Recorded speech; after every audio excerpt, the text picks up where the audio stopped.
Average Joe travels the California Inscape. Season 7, Dummies, Dolls, and Detectives.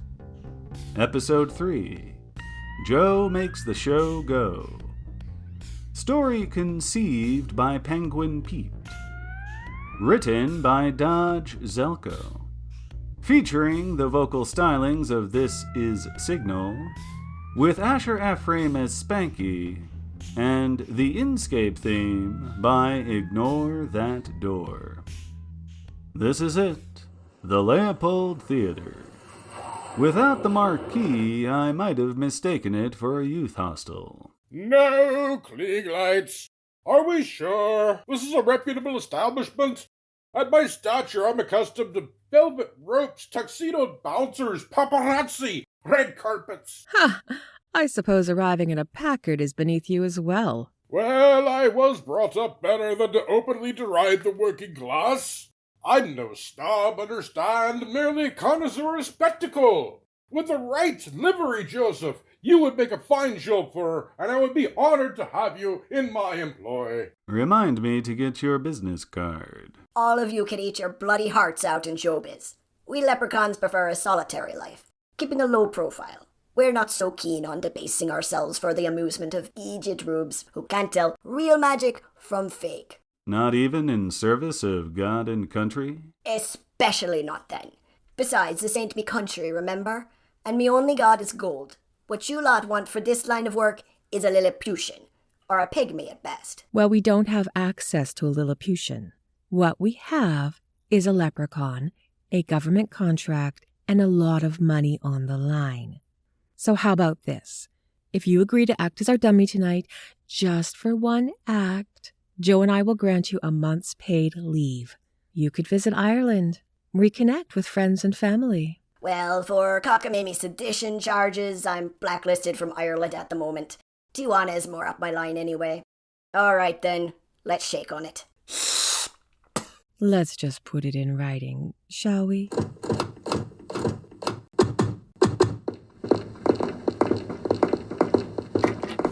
Honestly, 10 out of 10 for ambiance. Just look at that bar, lit up like a ring of Saturn. What's our move? Why don't you schmooze with the proprietor and see what you can find out about this place? Ask about Jack Carson. In the meantime, I'll get Spanky all dolled up, so to speak. Not even a month in Tijuana is worth this. Why is it I always have to do the schmoozing? Well, I left the other three behind and swaggered up to the luminous bar top. It was like a crescent shaved off the moon. 3 or 4 other sad sacks, most of them looking like exiled magicians, sat among the 20-plus stools and nursed watery highballs with a look of bored prophecy. The bartender's forelock was pasted to his face in a neat little sedia. He was acne-pocked and pot-bellied, and wore a sequined cummerbund. I thought he was polishing a glass, but it turned out to be a tiny 6-shot revolver, pearl-handled, the kind Old West floozies keep in their fishnets. He spoke with his eyebrows. When he raised the right one, it meant, "What can I do for you?" When he raised the left one, it meant, "You can't be serious." He raised both of them at me. "Hello there. You might remember me. I performed here a few weeks ago, actually. Joey whatever. I left my doll here. You have anything in the lost and found?" Now that he knew what he could do for me, his right eyebrow sank. Still not convinced I was serious, the left one stayed afloat. He turned around and vanished through a dingy red curtain. I chanced to look at the other patrons. One kept a second glass beside his gimlet. It contained water and a set of dentures. Another had a mouse crawling in and out of the holes in his tuxedo jacket. I prayed it was part of his act. The third was audibly dozing, head down, spine semi-erect, which, at his age, was nothing to sneeze at. The bartender returned. I tell you, I just about choked on my drink, and I hadn't even ordered one yet. Wait until the others see this. Those others were initially too distracted to comment. Management had installed them in a moldy dressing room with cobwebs clotted between vanity bulbs. They also supplied Spanky with a bottle of rotgut to bolster his pride for what lay ahead. Anne was powdering his face with a thick layer of cosmetics. She drew 2 lines from his chin to either end of his lips to imitate a hinged jaw. When he sat still and closed his mouth, he was a dead ringer for a dummy.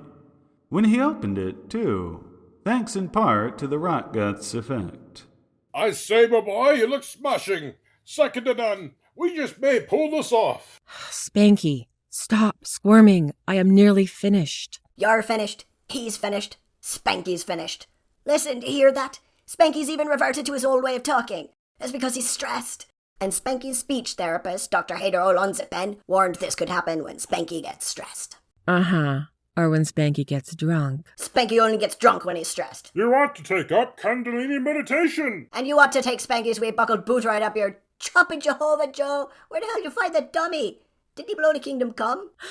That's the same model of gangster dummy Cooper brought us. Where in the hell did you find it? Front desk has a lost and found. Well, if it's not him, it's a spitting likeness. Oh, it spits, does it? Well, watch this. Please stop doing that. Piss off! Hey! Muriel the Magnificent and his Merry Munchkin are on in 5. Spanky just heard what he thinks he heard. Well, I had to contrive some sort of nom de gloire now, didn't I? Spanky, stop it. Let him go. Ladies and gentlemen, kindly put your hands together for our next exhilarating act all the way from Chatterskull Falls and Davenport, Iowa, respectively. Let's hear it for Spanky McDonald and the sidekick, Muriel the Magnificent. Greetings, one and all. What an absolute privilege to Oi, Spanky's got top billing, you big ham. Shag back off to Davenport, why don't you? You're boring everyone to tears. You'll have to forgive my cohorts. When you've been in the game as long as I have, these dummies tend to take on a life of their... What did we Ouch! just fucking decide about the D word? You want to get cut in front of all these fine folk? Spanky had a tough upbringing. He keeps a razor in his boot. You there, with the bouffant. Ever seen a real-life leprechaun before? Behold, to your amazement, I have honed my craft to such a degree that the little devil even talks over me, as you can see. Thankfully, the set lasted only 10 minutes, in which time Muriel managed not to get cut, though he was threatened at one point by a man whose wife Spanky kept coming on to.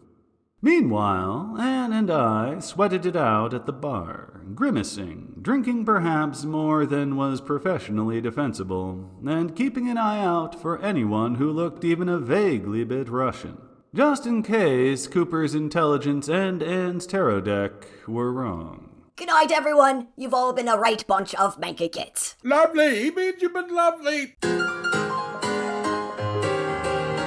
With that travesty over, Anne and I concurred that the Spanky-Muriel partnership was not a winning one. So while she and the Iowa Magas sat among the audience to watch the rest of the show, I took Spanky up to a balcony that would afford us an eagle-eyed overview of general goings-on. This particular section was roped off and marked as closed, but it was a prime spot to afford some privacy while we decided what else we could do. Spanky, however, seemed far more interested in the dummy I'd procured from the bartender, and if I'm not mistaken, even a little jealous of it. He ain't all that deadly a specimen, if you ask old Spanky. Look here, his boots aren't even buckled. Nice jacket, though. Is that an Italian cut, Joe?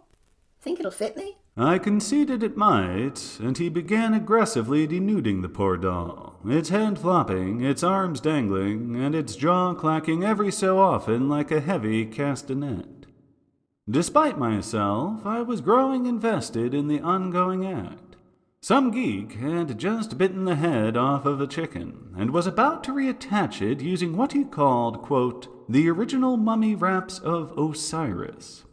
To me, they just looked like some soiled handkerchiefs tied together, but what do I know? I've never been to Cairo, Illinois.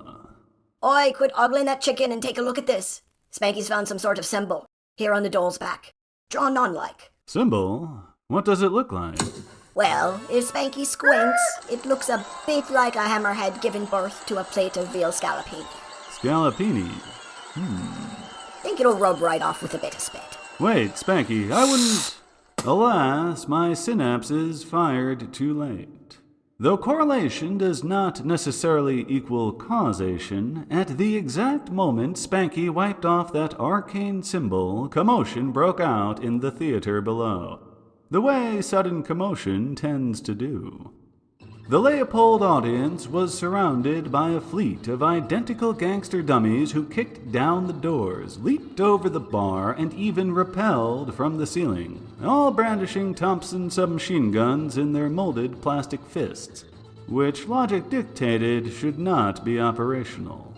However, I wasn't about to take any chances on something as flimsy as logic. Doggle me tumblers! There be loads of 'em!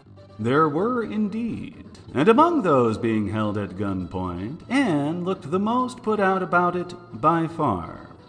I knew if I didn't think of a plan, it was only a matter of time before she did something rash. The lead dummy took center stage, slipping in chicken blood on his way to snatch the microphone from the wonderstruck geek/necromancer. The geekromancer. Yeah. He fired a few rounds into the ceiling to show this was indeed Thompson and not Tycho we were dealing with. Joe, that's a complete anachronism. Tycho wasn't branded until the late 50s. Be that as it may, this dummy was not toying around. He addressed the theater. We're the Moonshine Gang, and I'm in charge of this outfit, you see? Name's Bugsy Moonshine. Now we only want one thing from you people. And that ain't your lousy billfolds. We're looking for a weasel that skipped town on us. Jack Carson, you see? That name ringing a bell with anybody?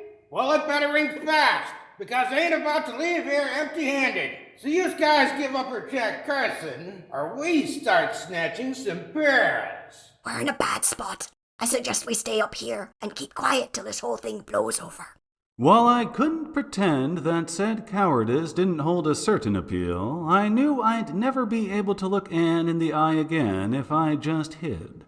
I also knew that if our situations were reversed, she would waste no time in taking some bold, reckless action that would greatly imperil her own life and draw the bead of every firearm from here to... Excuse me, Mr. Moonshine. It might interest you to know that I have right here in my purse an entire classified dossier on the missing rocket scientist, Mr. Jack Carson. How'd I know she was going to do that? She's done sobered me up. Sometimes I hate being right. She drew beads aplenty, including beads of sweat from yours truly. I only hoped her long game didn't involve any magic tricks on Muriel's part, because judging from how he cowered on the floor hugging her leg, he wouldn't be going for his wand anytime soon.